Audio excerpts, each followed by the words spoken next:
And we've got a special guest joining in on the show this evening, Ajay Sriram, who's just taken over as the CII president. Mr. Sriram, congratulations and thank you for joining us here at ET Now. Firstly, the one reform that almost everyone in the industry wants progress on is GST. What's your own sense? How hopeful are you that we will see some action on this front, given the political polarization? We feel GST is very important. We feel that GST can actually give a kick of almost 1.5 to 2% additional growth to the GDP growth rate of the country. And GST is another area where the need for bringing in transparency, the need for augmenting resources, the need for simplifying business processes, we feel GST is very important. And when we discuss with all political parties, at some time or the other, they've all said, yes, it's good for the country. But I think there are some hitches somewhere where the centre will have to take the responsibility to take it up with each and every state, find a solution to their apprehensions or their hesitations, where they want autonomy on their decision making at the state, how to find a via media.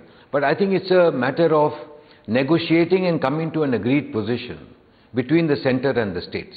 But we think it's a game changer, and we would really like to push this forward with the centre and all the states.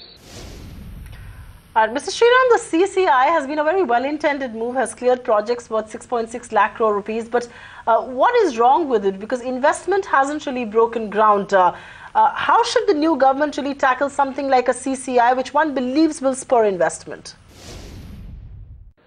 I think the CCI has attempted to expedite the clearances for a lot of these projects.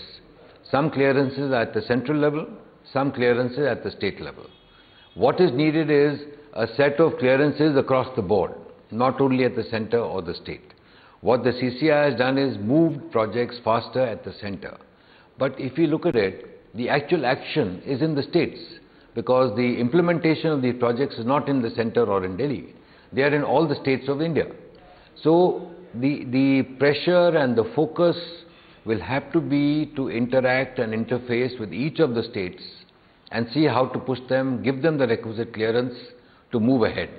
I think this is where we would also like to play our little bit. CII would like to work with the state governments to see how we can provide clarity, if any, how we can take it up, have discussion groups formed, have forums formed, where there could be dialogue between the various players who are involved in the clearances process to get clarity to move ahead. But we think this movement of CCI at the centre, and many states who set up their own CCIs to give clearances at the state, I think expediting and marrying of these two is a positive direction which will help the country. Let's talk about the one segment in the industry which is obviously facing much of the pain, that's infrastructure. Now, one suggestion that we've got from a lot of CEOs that we've been speaking to is why not have an infrastructure ministry so that we could expedite clearances and settle interministerial differences. Do you think that makes sense?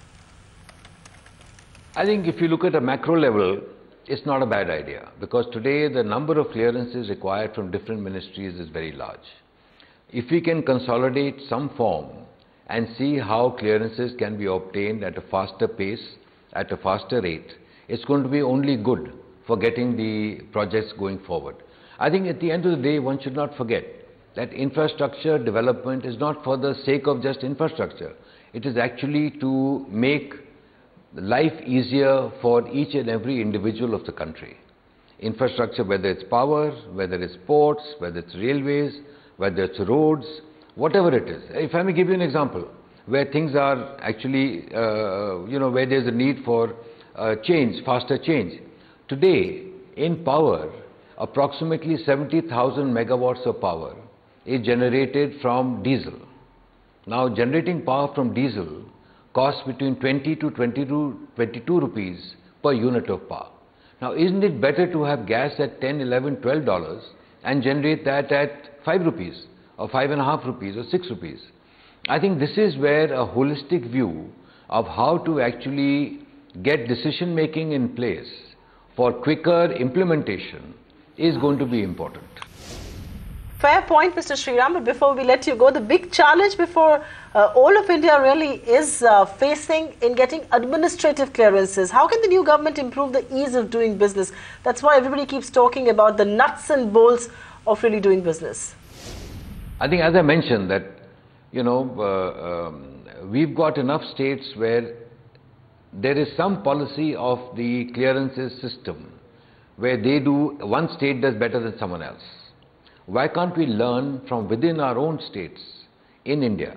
So a study is underway by CII, which will have the result in 3-4 weeks' time, which we will share with all the states and the center, and learn what are the best practices which are happening in a particular state. And can other states emulate that? So it's like, why do we want to reinvent the wheel or write a new process or a new procedure or new rules? Can we not copy rules from some other states if they are finding success in a particular procedure? So we want to actually take up the ease of doing business, because we must not forget that today India is competing for investments from not only Indian entrepreneurs but international entrepreneurs with other countries of the world. So unless and until we make India an attractive investment destination and people feel comfortable that yes, setting up industry in India or starting a business in India is smooth, is simple, is transparent, and is actually, something which is not a headache. It can actually move faster. So ease of doing business is a very important area for focus, and we will take it up this year. All right, ease of business, an important area of focus. Mr. Sriram, congratulations on that new position, the new responsibility, and thank you very much for being with us right here on ET Now.